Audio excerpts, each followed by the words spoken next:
Hi guys, and welcome back to my channel. Today I want to talk about miscarriage.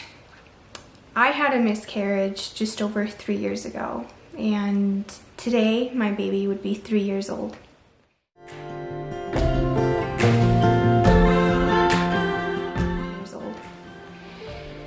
I have PCOS and I struggled to conceive for over 1.5 years. We had to use fertility drugs, so when we got pregnant we were using Femera. We had a ton of doctor's appointments. There was a lot of testing and taking temperature and tracking and just all the things that you don't really want to think about when you try to get pregnant. When I found out that I was pregnant, I was very early on. Because I was tracking all of these things, I knew exactly how many days past ovulation I was and when I could start testing and what should be going on if I did conceive. So at 11 days past ovulation, I decided to take a pregnancy test, and I took the test and I set it aside and I hung out with my husband for a couple of minutes, and I told him, why don't you go and look at the test and you let me know what it says. And at this point we'd gotten so many negative tests that I was hopeful, but I wasn't. I was still being realistic. So he went to go look at it, and he comes out and he just has a straight face, and I couldn't read his expression at all. And he said, I don't know, but is there always supposed to be a super faint line there? And I just lose it. I just start crying, and he starts crying, and we're just jumping around in the living room. And we were really excited. And the first thing that I said to him after that was, dear God, please let us keep this baby.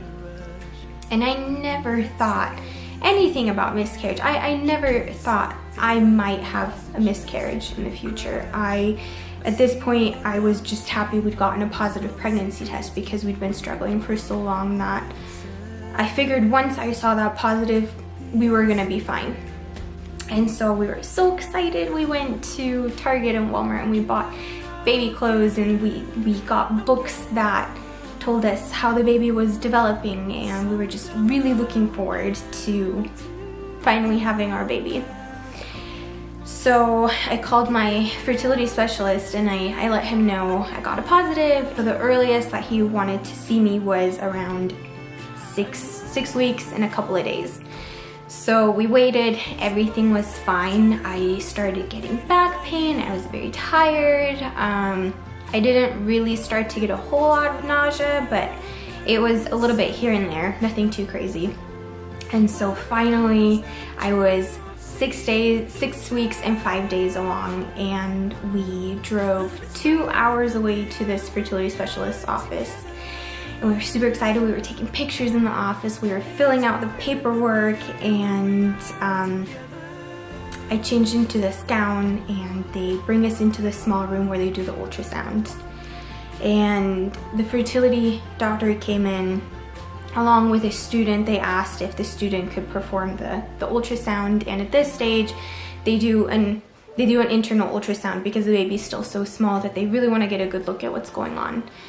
So we go ahead and do that. He turns off the lights, I lean back, and we see the screen. We are looking at where the baby should have been, or where the little blob was at this stage. And Nathan was holding my hand, and we were so excited. We were anxious, and this intern, I don't know exactly, the student was looking, he was turning the probe, he was saying he had a hard time seeing, and so the doctor got really quiet. And at this point I just thought, I got annoyed with the student, because I'd been waiting for so long to get pregnant, and I had been waiting for so long to see this baby, that I just wanted to know everything was okay. But at this point, nothing even crossed my mind that something may not be right. So the doctor takes over and he turns the probe a little bit more before he takes it out, and he sits up and he says, "I'm sorry that there's no heartbeat. I see the fetal pole, but there's no heartbeat."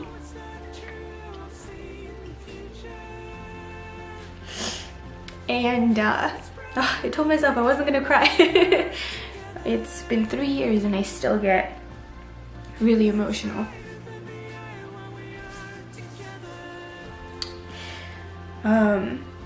At this moment I just felt numb,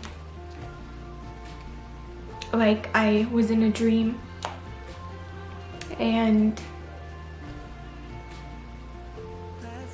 Nathan had the same expression on his face. He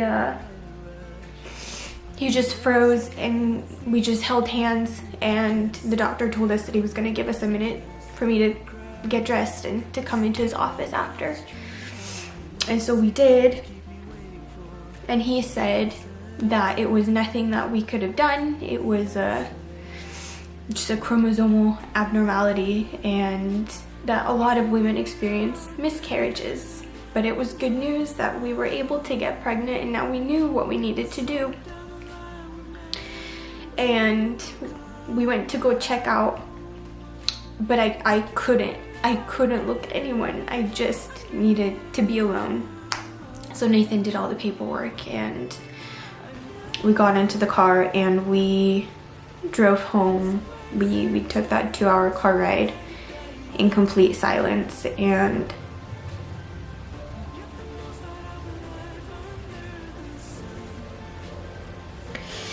I don't think I've ever clenched his hand as hard as I did that day, because it was like there was this elephant in the room that we weren't talking about, but we both knew it was there. And the only way to get through this ride home was to ignore what had just happened, and we just clung to each other until we were home. And as soon as we pulled into the driveway, we just hugged and we just broke down crying. We finally made it back into our apartment, where we just sat on the couch for the next couple of days, and we just cried and we held each other.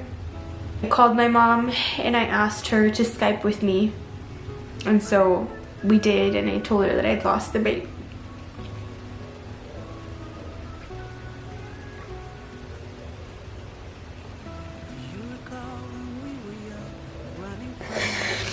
And it was heartbreaking to tell my family, because they'd gone through this heartbreak with us. They were by my side through the waiting and the trying and the diagnosis of Pcos. And my mom was so excited to finally be a grandma, to be an Omi. And she was trying so hard not to cry, but she did. And on one hand, it was so wonderful to see how loved that this baby was, but it was really hard to see other people be in pain too. At this point, I wasn't bleeding yet. The doctor said it was a miscarriage, which basically means that the baby stops growing before you start to bleed, and so my body was just hanging on to it, and I almost feel like my body wanted to hang on to this baby so bad.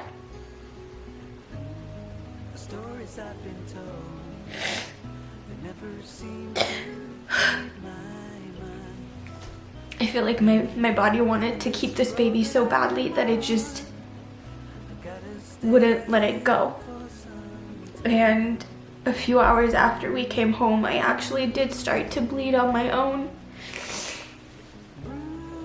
At this point, it was all very light and I wasn't experiencing any cramping yet, but that came the next day. So I started having contractions the next day. Every 3 to 5 minutes I started contracting, and it was really painful. It was a lot more painful than regular period cramps for me, and I remember laying in bed with Nathan just holding me, and I had a heat pad on my belly and I had a heat pad on my back, and I kept having these contractions until I passed the baby. There was a lot of bleeding. I had a lot of clotting, what was just the fetal tissue.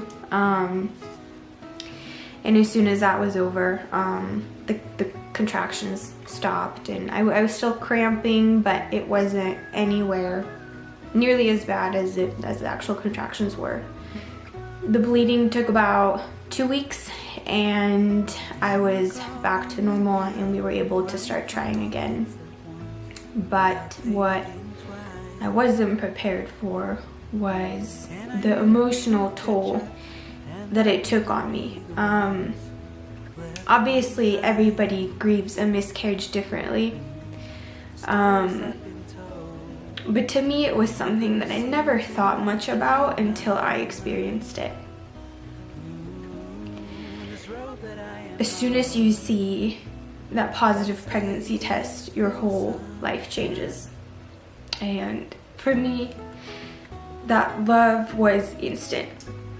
That love was there before I was even pregnant. And the minute I found out that I was pregnant, I had these hopes and dreams for this baby, and to just have that ripped away from you that quickly, it was really, really hard. And because we didn't really tell anyone besides our families, and our 2 very close friends, I felt like I was very alone. And I wish I had told more people, because I felt like I had to put on this happy face. The minute I stepped out my door, I had to put on this face that said, I'm happy, I'm fine, everything's normal. When in reality, every day was a struggle. And I think next time I get pregnant, I'm going to tell people right away. Because if it were to happen again, I would want that support, and I would want people to acknowledge what I'm going through. And I don't think it's okay to grieve this alone. I mean, obviously not everybody would want to share something like that, but me personally, I would have wanted people to know, and I would have wanted to have that support from people. And that's why I'm making this video. I want to talk about what so many women don't feel like they can talk about. And it's a very isolating experience. Going through infertility alone made me feel like I wasn't good enough. It made me feel like I wasn't woman enough. And when I finally got that positive pregnancy test, it was like an accomplishment for me.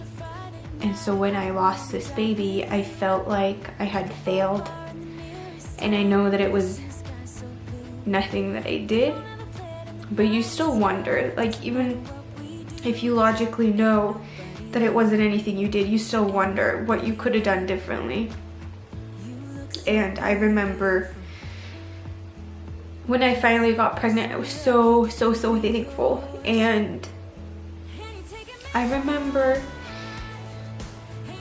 just thanking God, because the struggle with infertility really made me question my faith and my belief in God. Because I couldn't understand why everybody else around me seemed to get pregnant even when they didn't want to, and I couldn't, even though I had a wonderful husband and a supporting family and a heart that was so ready for a baby. And I was angry that I couldn't get pregnant. And so when I finally did get pregnant, I thanked God. I thanked God for finally blessing me with this baby. And when I lost the baby, I was so angry. I remember laying in bed and I literally yelled out loud about how angry I was with God for taking away my baby. So my whole world had been turned upside down, and it wasn't just my faith and my beliefs that I was questioning, but it was my self-worth and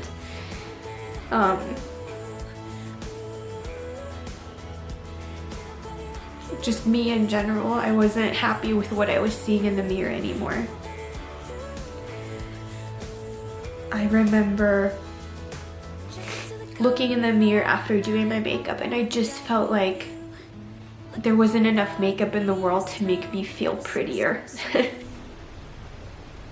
It's been over 3 years, and I still struggle. So I encourage every mom out there that has lost a baby to talk about it if it helps you. I hope that you guys, I think enjoyed is kind of the wrong word here because it's a sad topic to talk about, but I hope that if you're going through this, or if you know somebody that's going through it, that this video helped you. Please give it a thumbs up if it was helpful to you, and subscribe to my channel for new videos every Wednesday.